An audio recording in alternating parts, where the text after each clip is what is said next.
Hi, my name's Robert. I'm part of Group 2. I go by Michael. For my first video response for this unit, I wanted to respond to number 5, which was define archive as it's commonly understood and utilized. And I also wanted to respond a little bit to what our group member Shannon Farrow posted in her video response. I thought it was really interesting. Just as a side note, like, I never really thought about using a screencast for video submission, so that's something that I might do in the future. I thought that was kind of a neat idea. I hope that this sort of thing is also acceptable. I guess we're all kind of learning the course. So one of the things that Shannon pointed out in her video was archives that are based off of user contributions. And I feel like that can be applicable to physical hardware archives, such as a computer, or software archives for things like, I wanted to use Twitter as an example, because I think that Twitter is a very modern archive that is, of course, very heavily based off of user contributions, of course, because that's basically like the point of their platform. And you can go back into any individual's Twitter feed, and that acts as its own archive. I feel like a really prominent example that is applicable to all of us would be Donald Trump's Twitter. The way that he uses it as the president of the United States is it's very controversial, and it's very revolutionary in its own right, in that the things that he posts onto Twitter are treated as like official announcements and official statements. And one recent example that I wanted to use was Donald Trump's firing of Secretary of State Rex Tillerson. He did that over a tweet.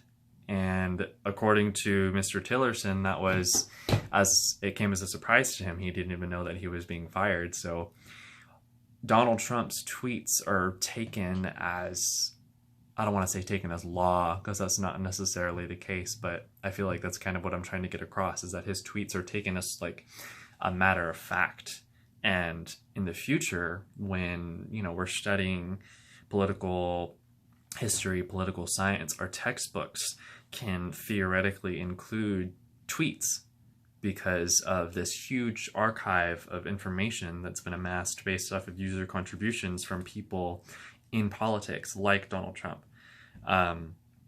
So I think that that's a really good modern example of what an archive can be when it comes to software. Shannon also brought up Ernst, which I found a lot of really interesting quotes from the reading from as well. One of the things that Ernst was cited as talking about was that archives are about transmitting, and it's not so much the archives themselves, but how we retrieve information from those archives. And I think that that is most applicable to, at least now in this day and age, most applicable to electronic archives. Like, I wanted to use the Metropolitan Museum of Art as an example. Their website has a timeline of art history, and that timeline pairs essays and actual works by artists, and it puts them all into one chronology in a way that's based off of the time that it's created. I could have worded that a lot better. But it organizes things in a way that's easily accessible and easy to understand. And I think that that's something that really wouldn't work if it weren't for modern technology and the age of the internet and things like that. It's so easy to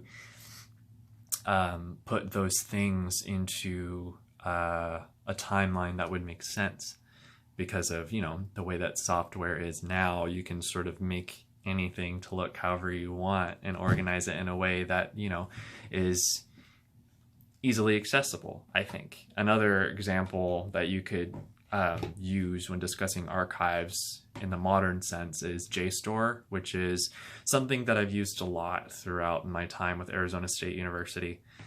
You can find like journal articles and all sorts of different periodical pieces on artworks and artists themselves, and use that for a lot of research and stuff. The computer is a physical hardware that can be considered as an archive. You know, it's filled with all kinds of files that are personal, business related, things like that. So the computer itself can be considered as an archive, as well as, you know, a mobile device. You have a lot of things stored on your mobile device. I might be straying a little bit away from what we're trying to talk about as an archive. But anyway, yeah, Shannon, I thought that she brought up a lot of really good points. And Ernst, I think, had a lot of interesting things to say in regards to archives as well. And all right, I'm looking forward to what else everybody contributes. Thanks, you guys.